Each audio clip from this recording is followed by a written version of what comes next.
세상의 모든 지식 언더스탠딩. 네, 언더스탠딩 많이 기다리셨죠? 시작하겠습니다. 오늘은 또 장순원 기자와 함께 한번 해보겠습니다. 저희가 새로운 조합들을 많이 시도해보고 있습니다. 장순원 기자님 여기 앉으시니까 좋으십니까? 아니요. 뭐 맨날 안 좋대. 예, 맨날 안 좋다고 하는. 이진우 기자님, 이프로님은 네. 얼진 소장님 때만 피하는 게 아니라 김수원 대표님 나오실 때도 의혹제기. 싫어하는 사람 1위 얼진, 2위 김수원. 너무 날카로운 그런 것 같기도 답변을 하고. 하셔갖고 약간 네. 그런가? 지금 어디 외부에 무슨 강연 같은 게 있어서 요즘 이프로도 바쁩니다. 이프로가 유명 인사가 점점 돼가지고 네. 바빠서 이해해 주시고, 오늘은 진짜 재미없는 얘기도 진짜 찰떡같이 재밌게 만들어지는 신공을 가지신 코리아 모니터 김수원 편집장님이 바디 프렌드 무슨 경영권 얘기를 해준다고 하는데 뭔지도 모르겠습니다. 뭔지 좀 아십니까? 바디 프렌드. 네, 누워서 이렇게 안마 받는 거. 안마 받는 거. 예. 저희가 그렇게 사달라고 그랬는데 대표님이 안 사주신 그거. 돈이 없습니다. 그 바디 프렌드. 네. 그 회사가 지금 경영권 분쟁을 지금 하고 있어요. 예, 예. 그거에 관련돼서 어, 재밌게 김수원 편집장님께서 설명을 해주실 겁니다. 그냥 듣고만 있어도 다 이해가 될 겁니다. 듣고만 있어도 됩니까? 네. 알겠습니다. 또 찰떡같이 또 설명해 주신다고 하니까 무슨 얘기인지 잠시 후에 모셔서 들어보겠습니다. 네, 바로 모셔보겠습니다. 코리아 모니터 김수원 편집장님, 어서 오십시오. 네, 안녕하십니까. 네, 제가 아무것도 몰라요. 도대체 바디 프렌드에 무슨 일이 있다는 거야? 모델 그 유명한 모델 많이 썼잖아요. 그 누구지? B. 뭐 B도 쓰고 추성훈. BTS도 BTS 도 썼어요? 네, 바디 프렌드 모델이었죠. 예. 네.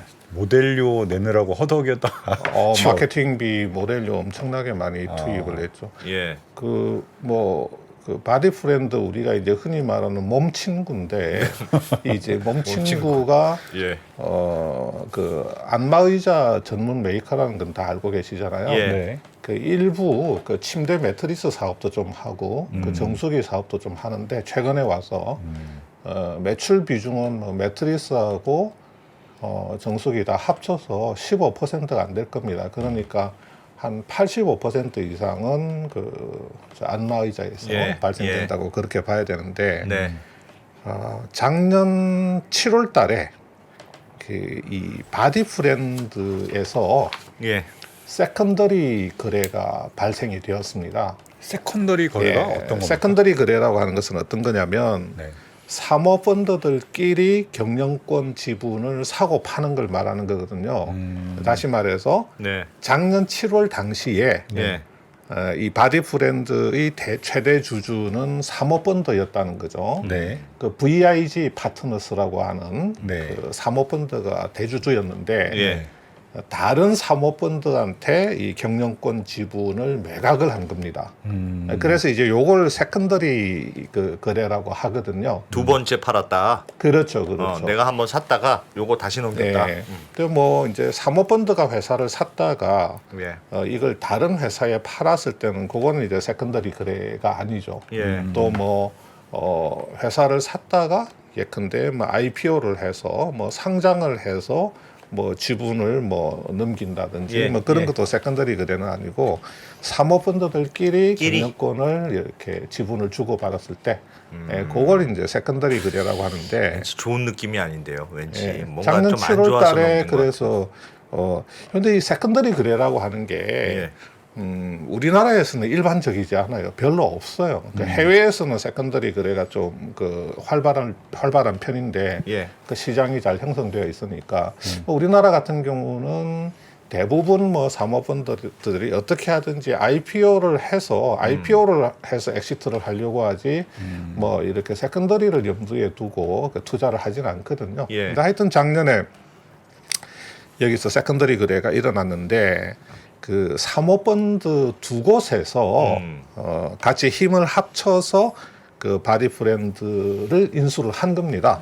예. 했는데 지금 이 공동 인수했던 사모펀드 두 곳이 지금 큰 싸움이 벌어져 있어요. 싸움이 벌어져 있는데 그 한 사모펀드가 이 출자자, 이 사모펀드에 투자를 한 기관들 있지 않습니까? 예. 이 출자자 총회를 열어 가지고 이 다른 사모펀드를 이렇게 내쫓아 버린 겁니다. 쉽게 말해서. 그러니까 둘이서 돈을 모아서 같이 샀는데 그렇죠. 회사를 같이 예. 인수했는데 했는데 사모펀드가 둘이서 같이 샀는데 얘를 마음에 안 들어. 한쪽을 예. 쫓아내 버렸다. 예, 네. 이렇게 그래요? 출자자 총회를 열어서 예. 이 한쪽 사모펀드 운용사를 이 업무에서 이렇게 배제를 시킬 수가 있거든요. 뒤에서 좀 자세히 설명을 드릴 텐데 네. 이 출자자들이 모두 전원 동의를 하면 그렇게 할 수가 있습니다. 예. 그러다 보니까 이제 쫓겨난 쪽에서도 지금 소송을 걸고 있는 상태고 예. 쫓아낸 쪽에서도 이유가 있을 거잖아요. 예. 왜 쫓아냈는지 법적으로 뭐가 문제인지. 그래서 쫓겨난 사모펀드를 상대로 여러 가지 지금 소송을 걸어놓은 그런 상황이라는 거죠.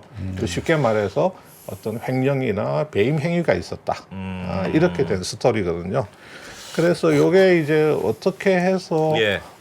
이 바디 브랜드라고 하는 그 회사에서 이런 사모펀드들 간에 이런 다툼이 벌어졌는지 그걸 좀 말씀을 드리려고 하는 겁니다. 제가 알기로 사모펀드들은 이제 자기가 좀 기업들 안 좋은 기업들을 사서 자기 마음대로 좀 좋게 만들어서 비싸게 파는 게 목적이잖아요. 그렇죠. 기업 가치를 올려서. 근데 보통 이렇게 두 군데가 같이 들어가서 사는 것도 좀 이례적이고 예. 아까 말씀하셨던 것처럼 세컨더리, 그러니까 사모펀드가 이 좋은 물건이면 살려는 사람들이 여러 명일 텐데 그렇죠. 경쟁 구조에서 높게 팔 텐데 예. 세컨더리로 한 것도 이례적이고 예, 예. 근데 뭐 뭔가 이례적인 게 많네요 이 거래에서는. 예, 맞습니다. 이렇게 뭐 공동으로 사모펀드들끼리 공동으로 들어가는 경우가 그렇게 드문 편은 아닌데 예.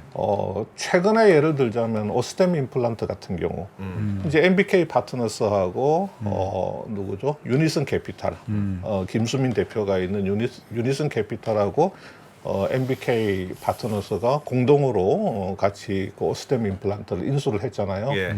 공개 매수를 뭐 2차까지 해가지고 지분을 한 96% 정도 모았어요. 예. 그래서 지금 오스템 임플란트는 거의 뭐 상표로 가는 수순인데 뭐 그런 사례도 있고 이렇게 보면 아주 드문 드문 사례는 건 아닙니다. 가끔 있긴 아닌데 있다. 뭐 이렇게 그렇다고 해서 또 흔한 것도 아니죠. 네, 흔한 것도 아닌데 왜 싸웠을까가 일단 제일 궁금하네요. 예. 대체. 일단은 동업자들끼리. 이걸 조금 이해를 하려면 이 사모펀드 구조에 대해서 조금 예. 알아보시는 게 좋거든요. 예.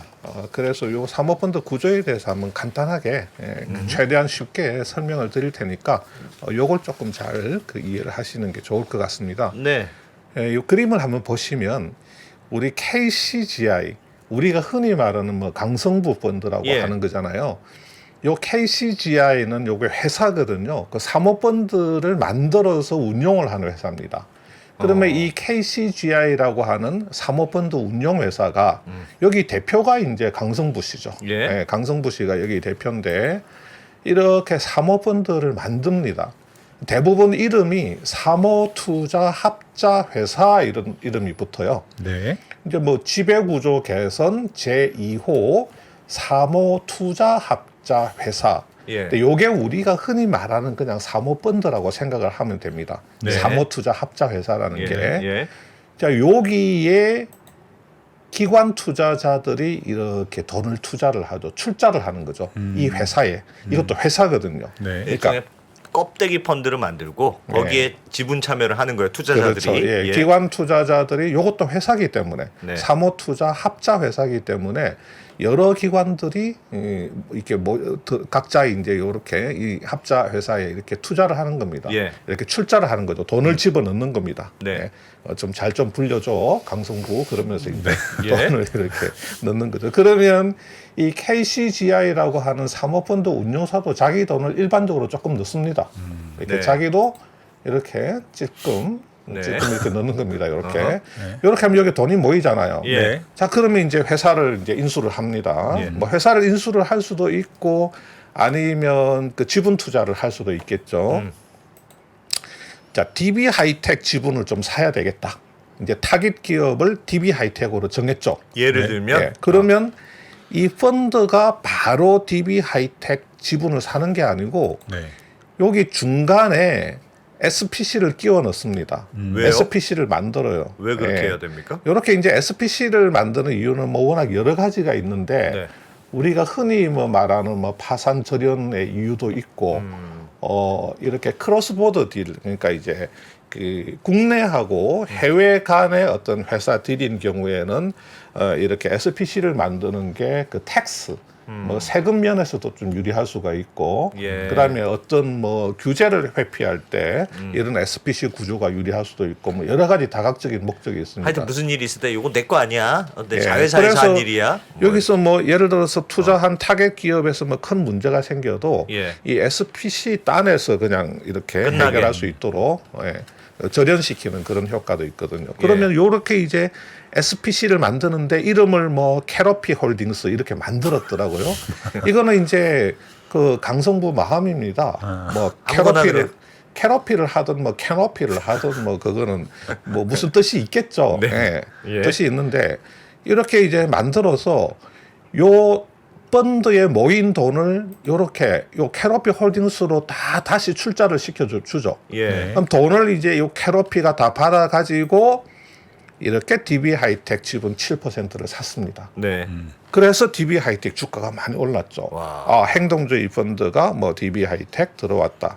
근데 요게 이제 요렇게 7%좀 투자를 하는 거를 우리가 그냥 소수 지분 투자라고 합니다. 예. 그러니까 이 대주주가 가진 지분을 사가지고 그 경영권을 확보하는 게 아니기 때문에 이런 형태의 투자를 그냥 소수 지분 투자라고 하는데 네.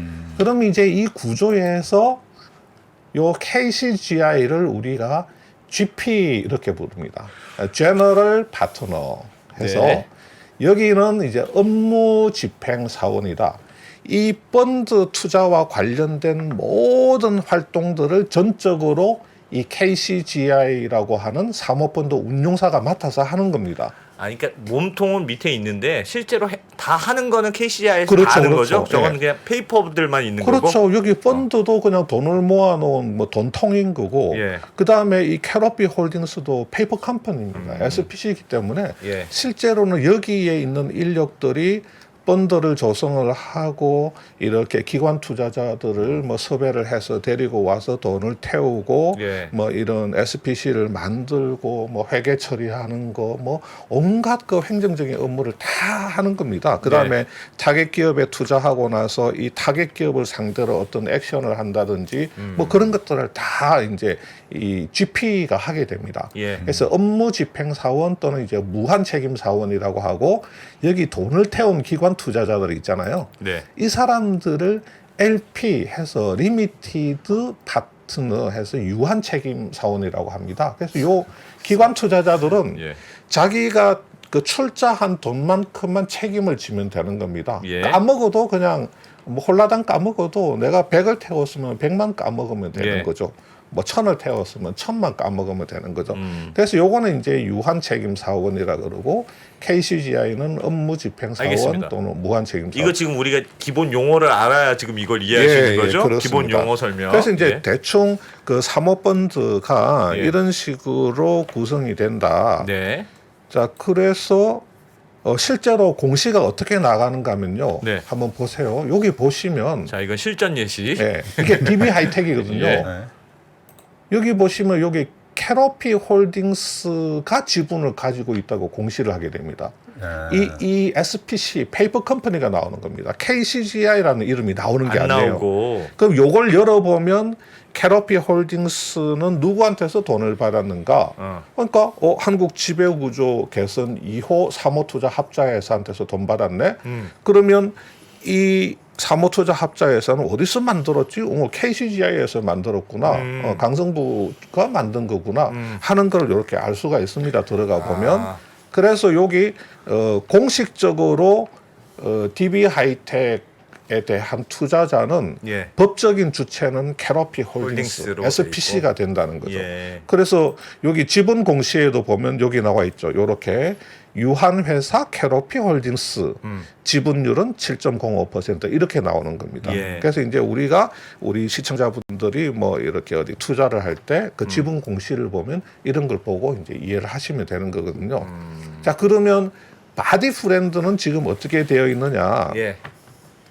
자, 요 바디 프렌드 구조를 한번 보시면 스톤 브릿지 이거 사모펀드 운용사입니다. 예. KCGI 같은 한앤 브라더스 예. 요것도 그 사모펀드 운용사입니다. 두 개. 자, 그러면 스톤 브릿지가 펀드를 가지고 있습니다.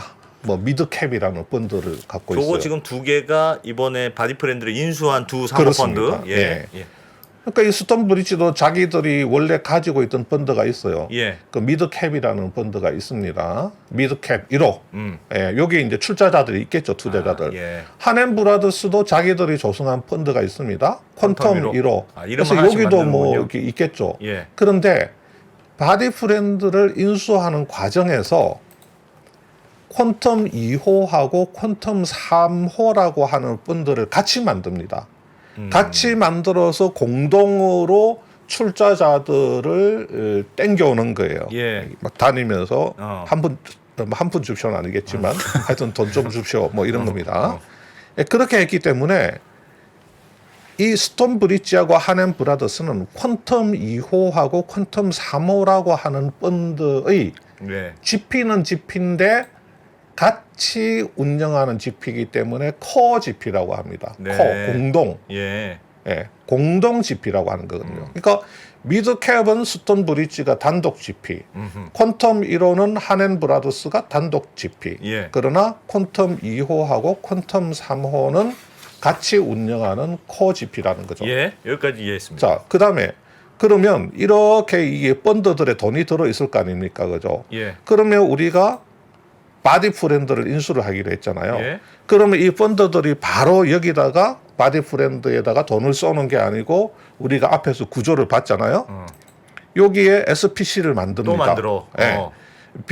BF라고 하는 것은 바디 프렌드겠죠, 그죠? 바디 예. 프렌드의 약자겠죠, 그죠? BF 하트 투자 목적 회사. 바디 프렌드 이렇죠. 너무 좋아 이런 뜻이네. 예, 그렇죠. 네. 사랑해요, 바디 뭐 이런 겁니다. BF 하트. 예.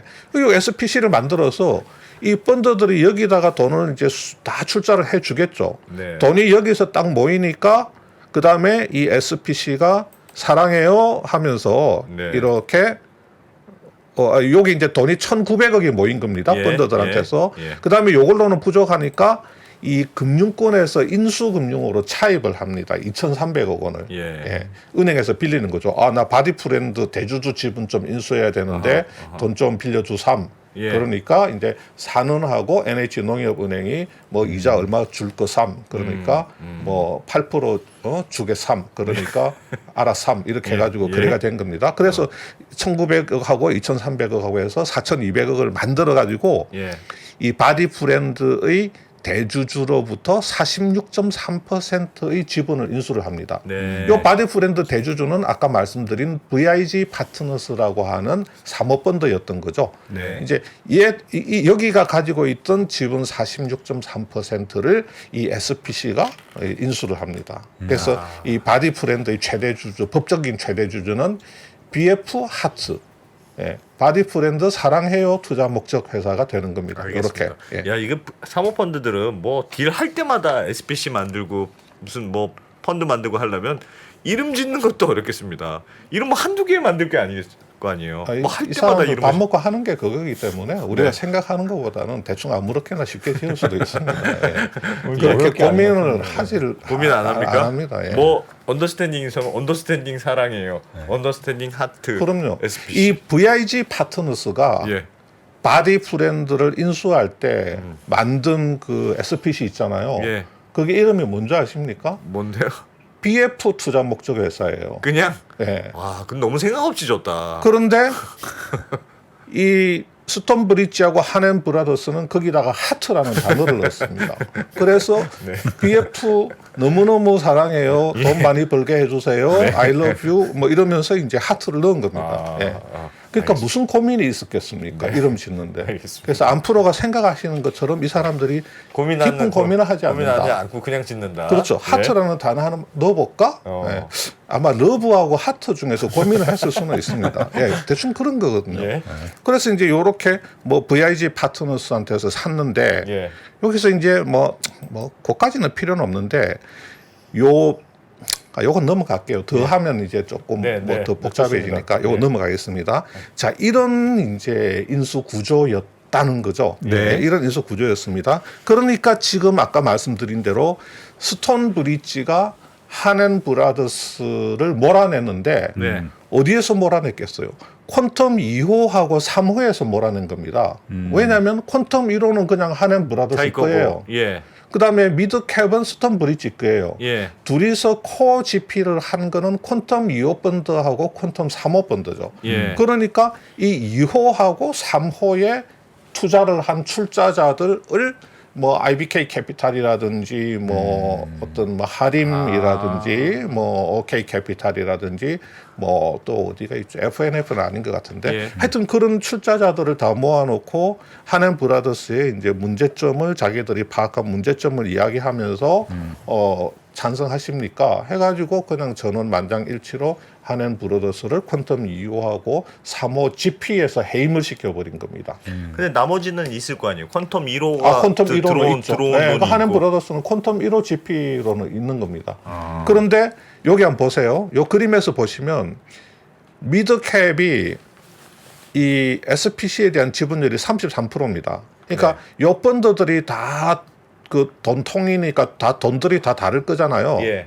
이 BF 하트 SPC의 최대 주주는 미드캡이라는 펀드입니다. 33%. 네. 그러니까 여기 퀀텀 2호, 3호도 뭔가 지분율이 있겠죠. 예. 퀀텀 1호도 지분율이 있겠죠. 음. 그러니까 한앤 브라더스는 2호하고 3호에서는 쫓겨났기 때문에 네. 2호하고 3호에 대한 지배력은 스톤 브릿지가 가지는 겁니다.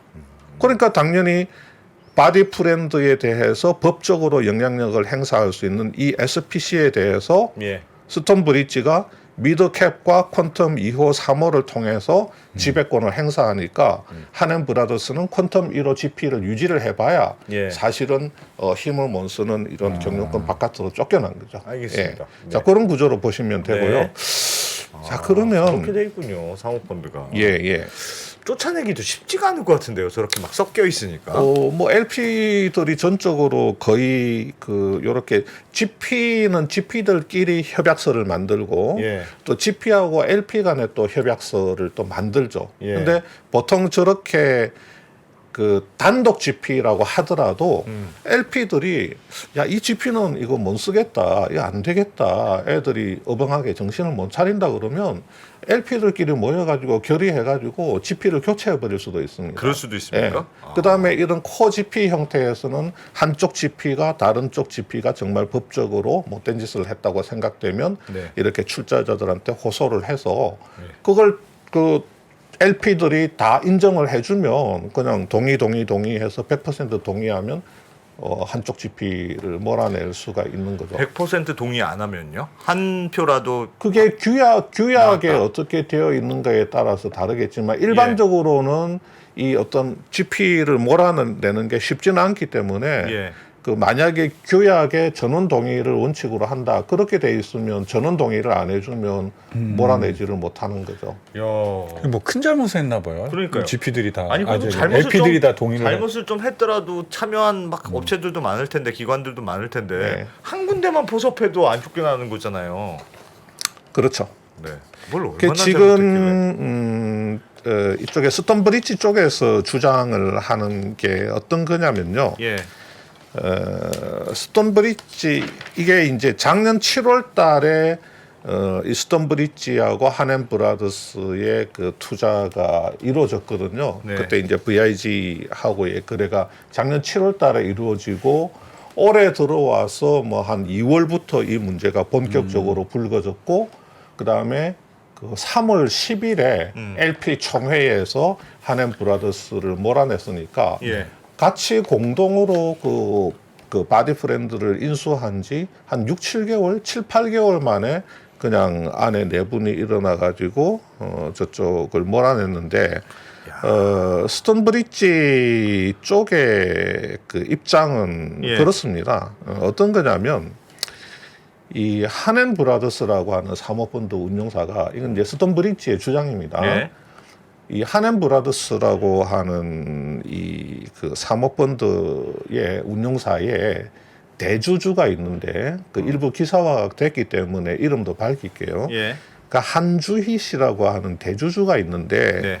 이 대주주가 그 GP의 대주주인데 예.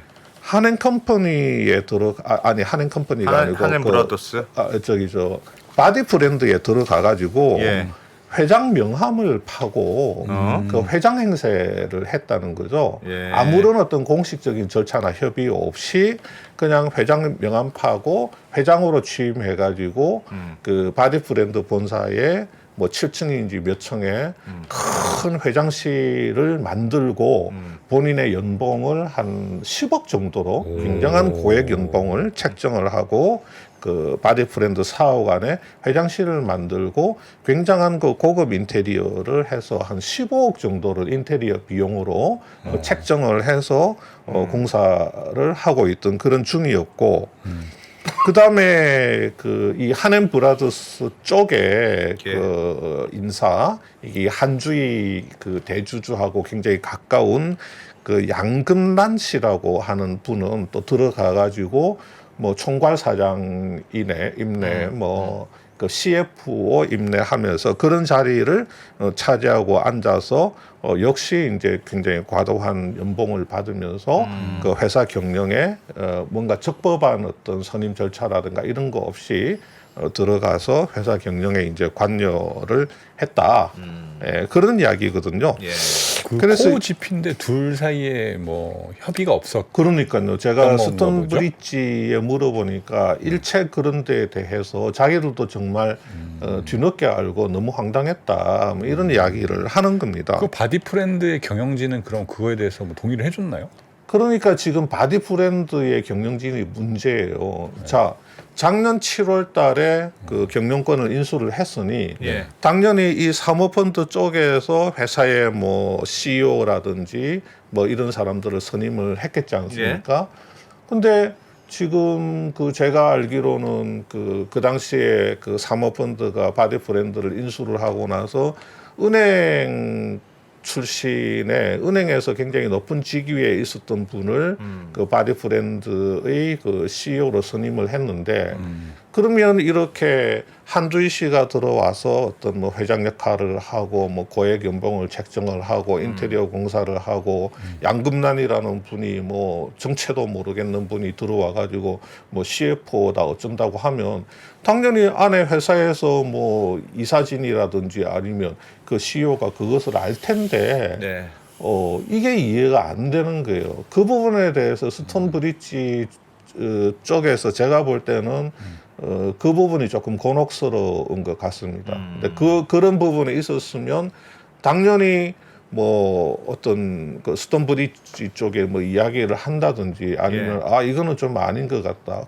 뭐 뭘 하더라도 자리를 맡더라도 공식적인 어떤 선임 절차라든지 뭐 지켜야 될 절차는 밟고 해야 되지 않겠느냐 해서 뭐 거기에서 차단을 한다든지 해야 되는데 뭐 들어가서 뭐 회장 명함 파서 뭐 돌아다니고 인테리어까지 하고 뭐 고액 연봉을 책정하고 하는 단계에서 그러면 이게 그 CEO 모르게 이런 일들이 그 벌어진 게 아니라면 분명히 그 CEO한테도 일정 부분의 그 업무 혜택에 대한 책임이 있을 수가 있죠.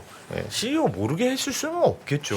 근데 그러니까 저는 좀 그 이해가 안 부분이 되는 지금 게 명쾌하지가 않아요. 그 CEO가 뭐 양쪽 코 GP라니까 둘 다한테 얘기를 해줬을 것 같기도 하고 CF가 임명될 정도는 보통 이사회에 코지피인데 둘 다한테 이야기할 필요는 없죠.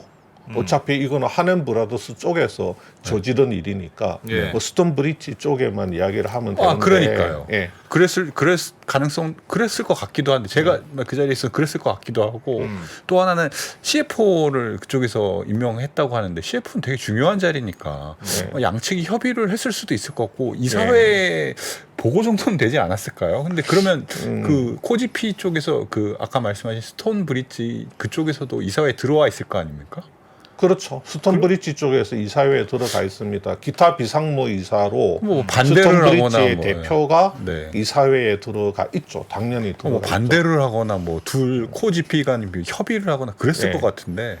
이게 근데 어떻게- 당연히 알았으면 반대를 할 수밖에 없었을 텐데 네. 사실은 뭐 이렇게 기타 비상무이사라는 자리를 차지하고 들어갔을 때 회사에서 일어나는 일들을 세부적으로 다 알 수는 없거든요. 뭐 예를 들어서 사모펀드가 어떤 회사를 인수를 했다. 예. 그러면 이 회사하고 사모펀드 쪽하고 이 사모펀드가 이제 주주사니까 이 주주사하고 회사 간의 미팅을 예를 들어서 뭐 위클리 단위로 한다 아니면 먼슬리 단위로 한다 하면서 회사의 경영 실적이라든지 회사에서 있었던 모든 일을 상세하게 보고를 한다고 하면 예. 이 그 사모펀드 운용사 GP 쪽에서도 그것을 알 수가 있는데 그렇게 뭐 그냥 단순히 이사회에 참여해 있는 상황이고 회사에서 그런 상황들을 그 GP 쪽에 알려주지 않으면 알 수 있는 구조는 아니죠. 그래서 이제 GP 쪽 사람을 이사회에 파견을 해서 그런 것들을 뭐 살펴보도록 하기는 하는데 단순히 기타 비상무 이사로 그 한 사람이 들어가 있다고 해서 회사에서 일어나는 모든 일들을 다 파악을 하기는 뭐 어려운 측면이 있죠. 근데 어쨌거나 그럼에도 불구하고 예, 예. 조금 상식적으로 납득이 안 가는 겁니다. 그러니까 네. 이 사모펀드 업계에서도 이런 내용을 이런 기사를 보고 야 이게 말이 되는 어떻게 일이야. 이런 일이 있을 수가 있나? 이게 좀 납득이 안 간다는 이야기를 하는 거거든요. 네.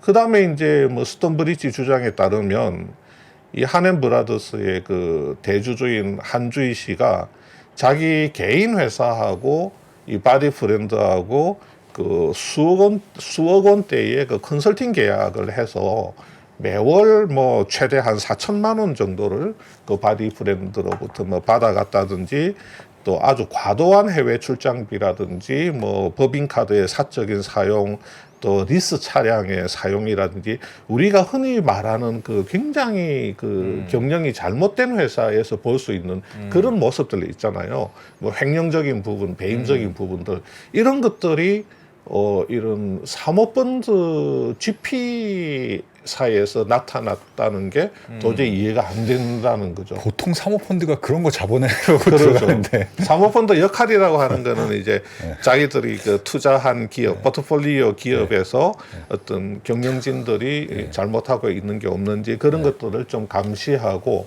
하는 게 사모펀드의 역할인데 이 사모펀드가 나서서 이런 일을 했다는 것 자체가 그래서 막 이게 이 좀 이해가 안 된다 그런 이야기고 톰브리지의 주장이 사실이라면 정말 새로운 한앤 브라더스 쪽에 해명은 없습니까? 있습니다. 네. 여기도 야 우리를 뭐 물어보냐 우리 그런 사람들 아니야라고 해명할 것 같은데요. 새빨간 거짓말입니다, 여러분. 네. 뭐 이런 식이죠. 예. 그러니까 이제 한앤 브라더스 쪽에서는 예. 하는 이야기가 그런 거죠.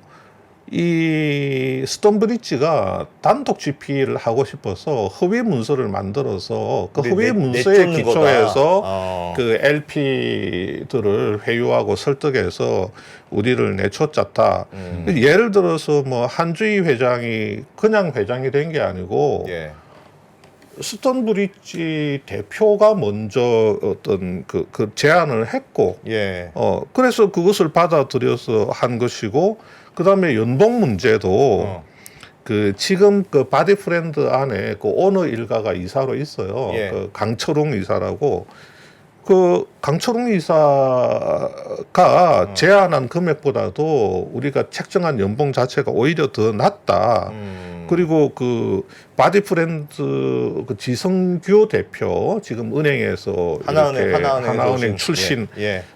이분과도 협의를 다 거친 문제다. 그리고 컨설팅 그 수수료 부분도 이거는 바디 프렌드 인수 전부터 우리가 바디 프렌드 하고 수행을 하고 있었던 부분이고 뭐 법인 카드나 인테리어 비용도 사적으로 이익을 취한 게 없다 이렇게 이야기를 하는 거죠. 예. 근데 여기에 대해서 이제 스톤브리지는 뭐 펄쩍 뛰는 거죠. 아니 저쪽 뭐 한앤 브라더스 쪽에서는 뭐 무슨 말인들 못 하겠느냐. 근데 상식적으로 우리 스톤브리지도 굉장한 대형 로펌을 한 두 군데 하고 같이 각종의 이제 그 현금 뭐 지출 내역이라든지 각종 증빙 자료들을 엄청나게 검토를 했고, 예. 그 다음에 LP들도 그냥 우리가 이렇게 주장한다고 해서 쉽게 그렇게 동의를 하겠느냐. LP들도 바보가 아닌데 다 검토해보고 확실히 요모조모 다 따져보고 거기도 LP들도 다 로펌이 있고 로펌하고 이제 다 일을 하니까 그런 걸 다 따져가지고 아 이건 그 도저히 안 되겠다 싶어서 한앤 브라더스를 해임하는데 동의를 한 거지. 그냥 뭐 우리가 뭐 우리도 마음대로 할수 일을 있겠냐? 그렇게 허술하게 하지도 않을 뿐만 아니라 LP들도 그냥 대충 보고 아 그래 해임하자 이런 식으로 하는 게 아니기 때문에 예. 뭐 그렇게 이야기를 하고 있고 주장이 뭐 완전히 엇갈리는군요. 이 신문 보도 일부 이제 쭉 보도가 나온 내용을 보면 예.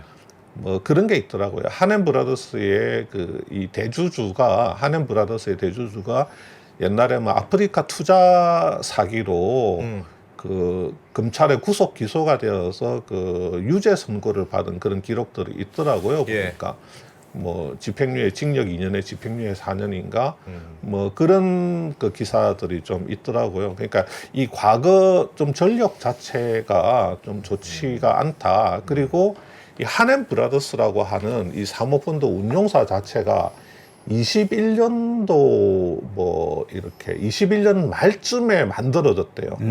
그때 만들어졌기 때문에 그리고 나서 3개월 만에 이 바디 프렌드 이 딜을 한 거랍니다. 그리고 스톤브리지가 이 딜을 자체적으로 소싱을 한 게 아니고 한앤 브라더스에서 이 딜을 소싱을 해가지고 제가 듣기로는 뭐 한앤 브라더스 쪽하고 이 바디 프렌드의 그 이 오너 쪽하고 뭐 이렇게 어떤 인간적인 관계가 있나 보더라고요. 예. 뭐 어쨌든 간에 그렇게 해서 이 딜을 소싱을 한 것은 한앤 브라더스고 한앤 브라더스가 스톤브리지에 그걸 갖고 왔대요. 같이 하자고.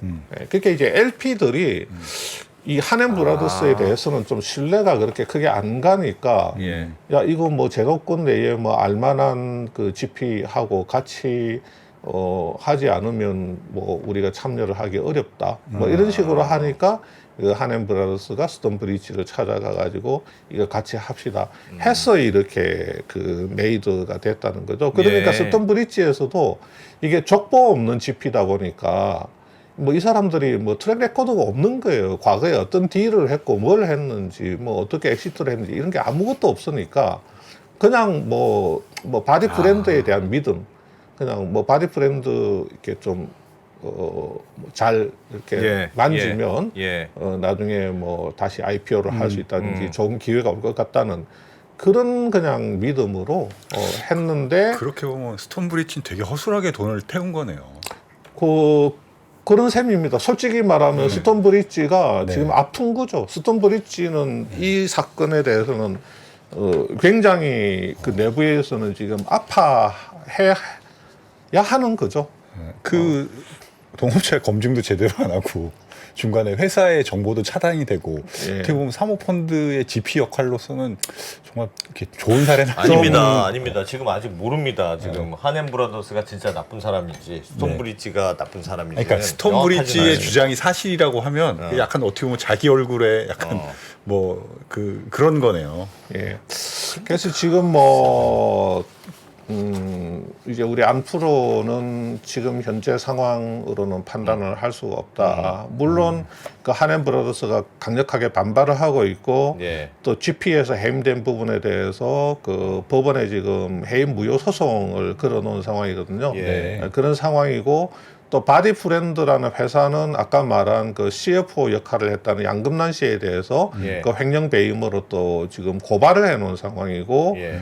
또 스톤브리지에서도 한앤 브라더스 사람들을 상대로 여러 가지 지금 소송을 뭐 했거나 준비 중인 단계로 알고 있는데 아이고야. 제가 뭐 제가 또 이렇게 나름 그냥 앉아서 뭘 하지는 않지 않습니까? 이렇게 잠입 발- 취재. 그렇죠. 시망을 돌리셨군요. 그래서 이제 무진장 뭐 네. 스톤브리지 쪽이나 하넨브라더스 쪽은 접촉이 안 돼요. 네. 거기는 계속 뭐 전화를 안 받고 뭐 스톤브리지 쪽의 이야기만 이제 조금 일부 듣고 그 다음에 그 바디 브랜드를 좀 이렇게 좀 잘 아시는 분한테 또 이야기를 듣고 뭐 여러 군데를 좀 접촉을 해봤는데 네. 지금 하넨브라더스의 그 운용력들 있잖아요. 예. 그 펀드 운용력들이 다 퇴사를 하는 상황이랍니다. 그래서 이게 하넨브라더스라는 회사를 보니까 이게 패밀리 회사예요. 사모펀드 운용사가 물론 사모펀드 운용사라고 해서 패밀리 회사면 안 된다는 법은 없다. 없지만 일반적이진 않거든요. 제가 아는 일부 사모펀드 중에서도 뭐 패밀리 회사가 있기는 있습니다. 가족들이 이렇게 경영에 참여하는데 근데 여기는 보면 한주희 씨가 대주주고 그 다음에 이 대표가, 그러니까 하넨브라더스 대표가, 있어요. 뭐, 아무개 대표인데, 보니까 이제 90년생인데 상당히 젊어요. 예. 근데 이분의 어머니가 양금란 씨예요. 예. 그리고 아버지가 또 하넨브라더스의 또 이사로 있어요. 그러니까 이게 이 가족들이 이렇게 엉켜 있는 겁니다. 그리고 이 양금란 씨하고 한주희 씨라는 분은 아주 옛날부터 굉장히 친밀하게 이렇게 서로 뭐 굉장히 가까이 지내던 분이고, 그러니까 이게 이 사모펀드 운용사가 이렇게 이 가족 패밀리들이 예. 그 운영하는 회사고 예. 안에 뭐 여러 차례 사무실에 전화를 하고 했는데 전화를 아무도 안 받는 걸로 봐서는 전원 퇴사를 한 게 아닐까. 예. 하여튼 연락이 안 됩니다. 지금 그 알려진 바로는 예. 그 다 사람들이 다 퇴사를 하고 없는 걸로 예. 그렇게 알려져 있더라고요. 아하. 진짜 좀 희한하네요. 진짜 이상하네요. 그 LP들도 아까 여기 하넨브라더스나 스톤브리지한테 돈을 태워줄 때는 둘을 검증을 잘 했을 것 같은데 제대로 검증을 네, 안 했나 예. 싶기도 하고. 예. 지금 뭐 하넨브라더스 쪽의 이야기를 좀 들어봐야 되는데 여기는 네. 접촉이 안 되고 사실은 스톤브리지 입장에서도 뭐 이런 게 자꾸 기사화된다든지 네. 좀 뭐 이렇게 노출되는 게 좀 부담스럽긴 하죠. 자꾸 노출되는 게 부담스럽긴 하기 때문에 네. 이걸 막 이게 적극적으로 나서서 이렇게 크게 이야기를 하고 싶은 생각은 별로 없는 것 같아요. 지금 24일 날 그 바디 브랜드 임시 주총이 24일 있습니다. 여기서 아까 말씀드렸던 그 양금란 씨 아들 허명지 그 하넨브라더스 대표이자 네. 그 바디 브랜드의 기타 비상무 이사입니다. 아, 예. 네, 네. 그러니까 바디 브랜드의 기타 비상무 이사 직위에서 해임시키는 안건이 24일 날 바디 브랜드 주총에 상정이 됩니다. 이건 뭐 통과될 거는 뭐 불보듯 뻔한 거고요. 예. 불보듯 뻔한 건데 아마 해임되면 또 해임 뭐 무효 소송 이런 걸 낼 수가 있겠죠. 예. 예. 지분 정리는 그럼 어떻게 돼야 돼요? 그러니까 GP의 역할만 일단 빠지는 거고 내가 투자한 예를 들면 아까 전에 말씀하셨던 한넨 브라더스가 뭐 퀀텀 1호? 뭐 퀀텀 그런 것도 1호는 있고. GP 역할을 하고 있는 예. 거죠. 그 지분은 그대로 있고 그대로 있는 겁니다. 그렇습니다. 그냥 GP 역할 공동으로 한 그 펀드 그 공동으로 GP가 이제 미약하겠죠. 그 GP가 펀드가 4개가 있잖아요. 예. 퀀텀 1, 2, 3호, 그 다음에 그 스톤브리지, 미드캡. 이 예. 4개의 펀드가 SPC에 돈을 넣었단 말이에요. 예. 이 SPC가 바디 브랜드의 대주주죠. 예. 그런데 4개의 펀드 중에서 3개가 스톤브리지에 의해서 장악돼 있고 예. 그 퀀텀 1호만 그 하넨브라더스가 영향력을 행사할 수 있기 때문에 네. 이 적어도 바디 브랜드에 대한 영향력 측면에서는 지금 스톤브리지가 지배력을 확실히 우위로 가지고 있는 거고 예. 이번에 해임으로 인해서 가지고 있는 거고 그 이 하넨브라더스는 자기들이 가지고 있는 퀀텀 1호에도 또 그 투자자가 있지 않겠습니까? 출자자. 뭐 그 사람들 그 이익을 좀 뭐 보호하고 뭐 소수 지분 그 보유자로서 뭐 목소리를 낸다든지 예, 뭐 예. 그렇게 할 수밖에 없는 거죠. 아. 근데 이게 뭐 법원의 판단이 만약에 GP 해임이 잘못됐다 그러면 다시 이제 그 지배력을 그러니까 GP라는 거는 그 인수한 회사의 어떤 경영권에 관여할 수 있는 그런 게 있는 건데, 그러니까 지분을 들고 너 나가세요, 방 빼고 완전 나가세요는 아니고, 그거는 그런 건 아니고 그런 지분은 건 그대로 있는데, 그렇죠. 다만 네가 이 회사에 와서 왈가왈부할 수 있는 그렇죠, 자격이 그렇죠. 없어. 예. 그러니까 일종의 경영진에서 퇴출시키는 그런 결의를 하는 거네요. 그렇죠. 이 4개의 펀드에 투자자들은 다 들어 있습니다. 아. 투자자들은 다 들어 있는데 네. 만약에 이 LP들이 전부 모여서 만장일치로 예. 야 이거 안 되겠다 이거 야 이거 아사리판이다 이거 나가리 이번 투자는 나가리 해서 그냥 지금 빨리 뭐 다른데 팔든지 그냥 청산하고 뭐 얼마가 됐건 뭐 우리 그냥 지분 뭐 돌려달라 그런 네. 결의를 할 수도 있죠. 아. 예, 펀드 청산 결의를 수도 전원 또 있고. 만장일치로 하면 예. 그렇게 해버릴 수도 있죠. 예. 그러면 이제 털고 나가는 건데 그렇게 되지 않는 이상은 뭐 펀드 자체는 유지가 되고 그 출자자들도 뭐 지위가 이제 결혼했는데 알고 보니까 마음에 안 들어. 뭐 그런 거랑 예. 비슷하군요. 이혼 절차. 이혼 절차하고 비슷한 느낌. 그렇죠. 근데 예. 이게 이 바디 브랜드라고 하는 이 회사가 참 그렇습니다. 이게 잠깐 이 회사의 이제 히스토리를 조금 설명을 드리면 네. 이게 2007년도에 창업한 회사거든요. 예. 그 옛날에 그 현주 컴퓨터라고 있습니다. 아시는 네? 분은 잘 알아요. 아실 텐데. 예. 예. 한때 잘 나갔었는데. 예, 이 현주 컴퓨터하고 이 삼보정보통신 출신들이 만든 거예요. 근데 이제 뭐 현주나 삼보정보통신이나 이제 옛날에 뭐 PC 다 만들던. 망했거든요. 그 망하고 나서 새로 창업 이 멤버들이 좀 주축이 돼서 새로 창업한 게 이 바디 브랜드인데 그때 이제 삼보정보통신하고 그 현주 컴퓨터의 그 사장을 지낸 예. 강웅철이라는 분이 예. 그 장모 되시는 분이 이제 사업을 하면서 돈이 좀 있었어요. 이제 사위가 이제 사업 말아먹고 뭘 하려고 하니까 그때 이제 사업 아이디어를 내 가지고 좀 장모가 이렇게 돈을 좀 대 가지고 만든 게 지금 바디 브랜드입니다. 예.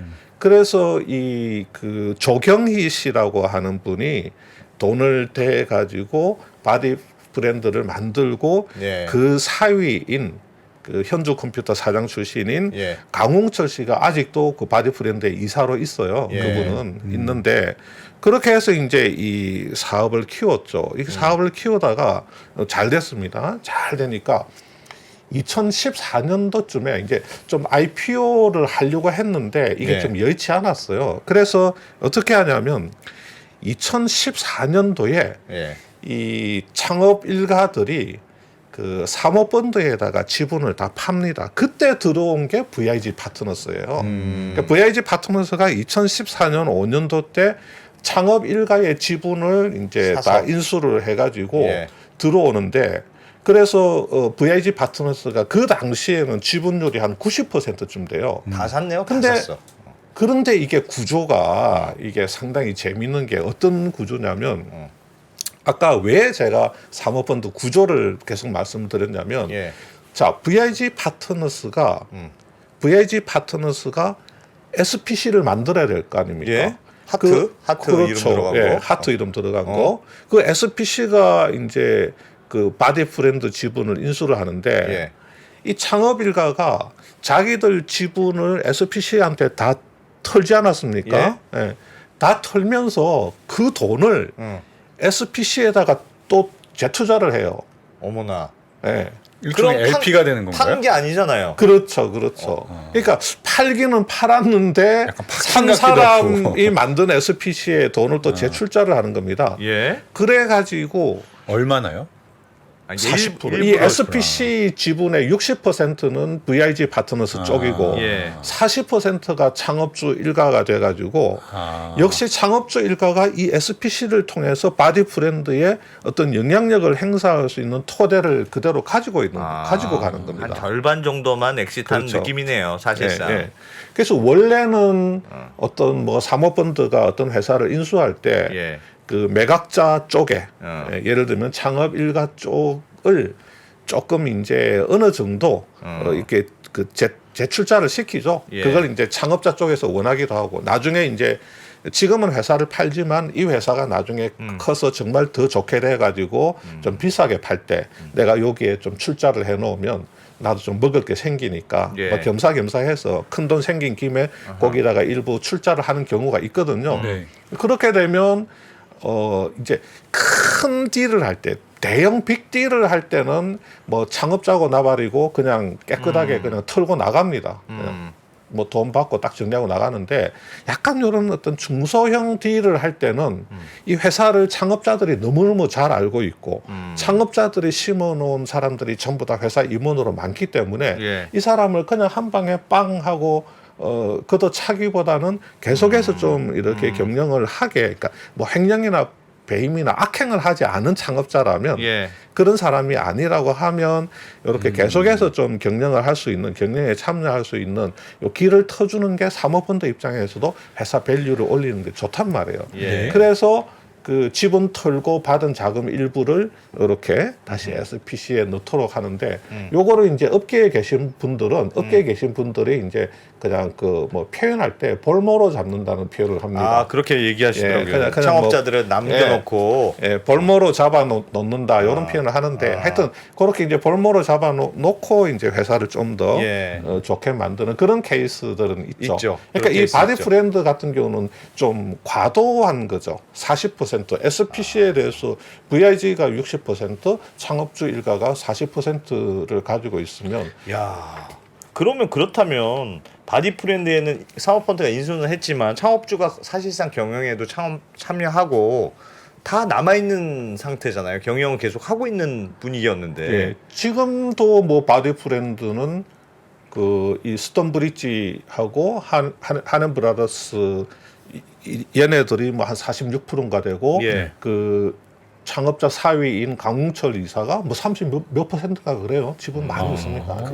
거기 창업자 경영자도 그대로 있고 또 하나은행에서 오신 분도 또 경영자로 오고 그 위에 회장도 너 한앤 브라더스에서 또 오고 예. 그게 경영자가 너무 그러니까 많아요. 회사가 예. 정상적이지 않죠. 그러니까 실적이 지금 안 그래도 뭐 지금 상황이 안 좋은데 세라젬한테 1위가 밀렸잖아요. 작년 실적이 역성장했잖아요. 2021년 대비 2022년에 역성장해가지고 2년 연속 세라젬한테 박살난 거 아닙니까? 지금 이쪽 업계에서는 세라젬이 건드릴 수 없는 범접할 수 없는 왕좌에 지금 올라가 있어요. 올라가 있는 거죠. 그러니까 지금 이런 상황까지 지금 벌어져 있기 때문에 네. 그 바디 브랜드는 뭐 이거 빨리 이거 해결하고 뭐 어떻게 크게 쇄신하지 않는 이상은 좀 예. 뭐 어려워질 수가 있습니다. 세라젬 뭐 제가 세라젬하고는 단 1회 뭐 이해관계도 없지만 예. 저희 집 근처에 세라젬 그 네. 체험 체험 카페가 있어요. 그 뭐 그 이름 있던데 뭐 있어요. 뭐 예. 이름 그 이름 뭐더라? 네. 그 아까 제가 여기에 뭐 적어 오기도 했는데 예. 없나? 체험 카페. 웰 카페라는 게 있어요. 웰 예. 카페. 예. 거기 가면 이제 각종 척추 의료 기기를 체험할 수 있어요. 커피 한 잔 뭐 딱 시키고 그러면 이제 한 30분 1시간 하면서 이제 이렇게 그냥 지지는데 공짜로 할 수 있어요? 그 따로 안 받는 것 같아요. 예. 뭐 저는 가보진 않는데 갈 때마다 자리가 이렇게 차 있어가지고 뭐 몇 시간씩 기다리고 해가지고 근데 이렇게 이러고 있는 사람들 보면 예. 이렇게 얼굴 표정이 그렇게 행복해 보일 수가 없어요. 이게 좋다는 겁니다. 예. 네. 하여튼 세라젬하고는 단 1의 이해관계도 이해관계도 없습니다. 없다. 예. 세라젬 그렇게 요즘 1위로 이렇게 올라가는 싸우기도 버거운 시절에 표정이 그렇게 세상 황홀한 표정으로 이러고 있거든요. 바디 브랜드가 한때 진짜 잘 나갔었던 것 같은데. 아유 잘 나갔죠. 모 출입할 때 거기 그거를 500만 원인가 주고 했는데 네. 그때는 그걸 하는 게 일종의 약간 유행이고 플렉스였어요. 플렉스였습니다. 직원들을 위한 최고의 네. 플렉스. 예. 지금은 뭐 세라젬이죠. 지금은 뭐 세라젬 쪽으로 많이들 갈아타시더라고요. 그 저희 시골 집에도 뭐 이게 뭐 바디 브랜드인지 그 브랜드는 잘 모르겠는데 예. 이렇게 큰 보자기에 천에 이렇게 덮여져서 예. 저희들이 명절 때 한번 시골 집에 갈 때나 가동을 하고 나머지는 그냥 거의 이렇게 맞아요. 사용을 안 하시는 것 같더라고요. 요즘에 옛날에는 안마 의자가 다 바디 프렌드였는데 요즘 경쟁 상품도 많고 그래서 참 정말 치열할 것 같은데 지금 저러고 있으면 회사가 어떻게 되는 그러니까 거예요? 이게 어르신들 이제 시골 어르신들도 그냥 그런 것 같아요. 이제 뭐 옆집이나 동네에 다른 분들이 오시면 우리 아들이 이거 사줬다 그래가지고 그때 이제 카바를 싹 벗겨가지고 한번 딱 이렇게 있다가 네. 동네 친구분들 가시면 다시 딱 카바 딱 덮어놓고 네. 뭐 그렇게 활용하시는 것 같아요. 약간 이번 바디 프렌드 문제도 예를 들면 이제 물론 돈이 모자라니까 이런저런 돈을 땡겨야 될 거 아니겠습니까? 사모펀드도 자기 돈으로 다 할 수 없으니 비이클을 만들고 거기에 이 사람 저 사람 돈을 땡겨서 그걸 또 SPC를 껍데기를 또 만들고 그렇게 해서 그러니까 생각해 보면 지배 구조가 이렇게 지저분해지잖아요. 복잡하잖아요. 그럼요. 돈이 그럼요. 이 사람 저 사람 들어가 있고 그럼요. 복잡해지고 하니까 그냥 예를 들면 내가 약간 욕심이 있는 사람이면 그냥 약간 무주공산처럼 여기 가서 나도 한 자리 주세요. 나도 그냥 차 하나 주세요. 예, 예. 뭐 약간 그런 식의 되는 관행들이 나타난 거 아닙니까? 예. 그래서 지금 이게 굉장히 좋지 않는 모습이죠. 특히나 이 바디 브랜드는 그 동안에 그 IPO를 한 3차례나 다 시도했는데 예. 심지어 거래소에서 미승인 받았습니다. 왜요? 그냥 왜냐하면 이게 여러 가지 문제가 있었던 거예요. 한 번은 뭐 예를 들어서 이런 겁니다.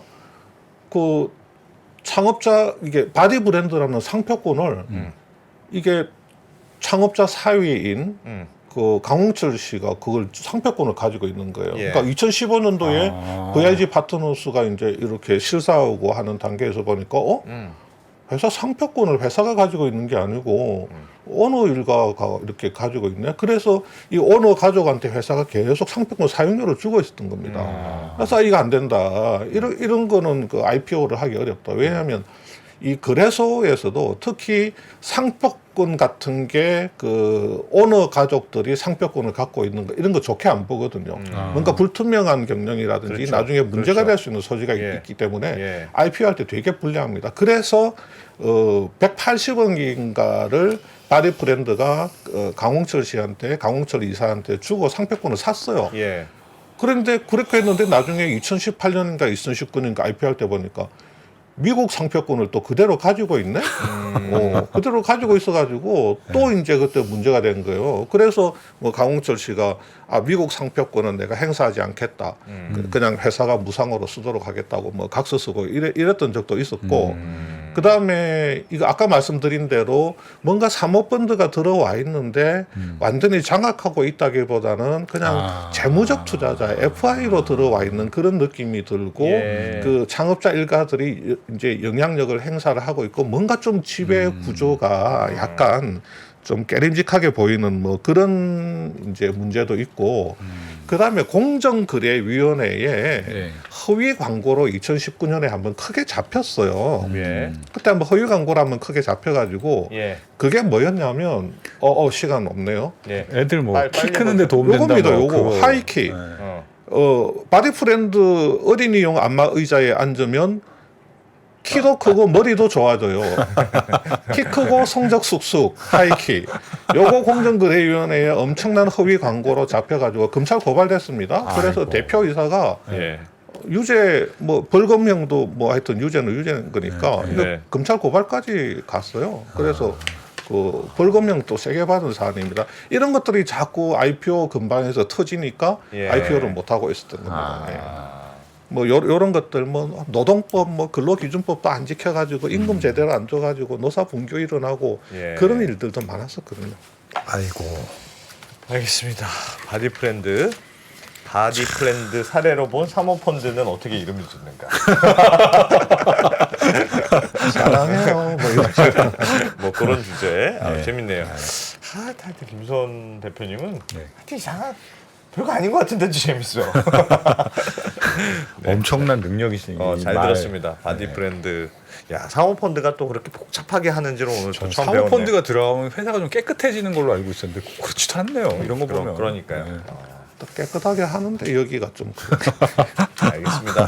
자, 코리아 모니터 김수원 편집장님 말씀 잘 들었습니다. 네, 감사합니다. 네. 자, 저희는 이만 물러가고 7시 45분에 돌아오겠습니다. 고맙습니다.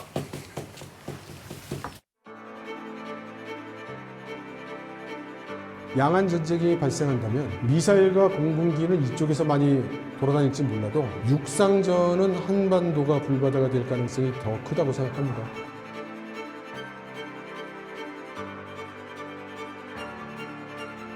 미중 관계를 새로운 시각으로 접근해 큰 인기를 끌었던 이철 박사의 강연 달라진 중국, 달라질 중국의 후속편이 책으로 나왔습니다.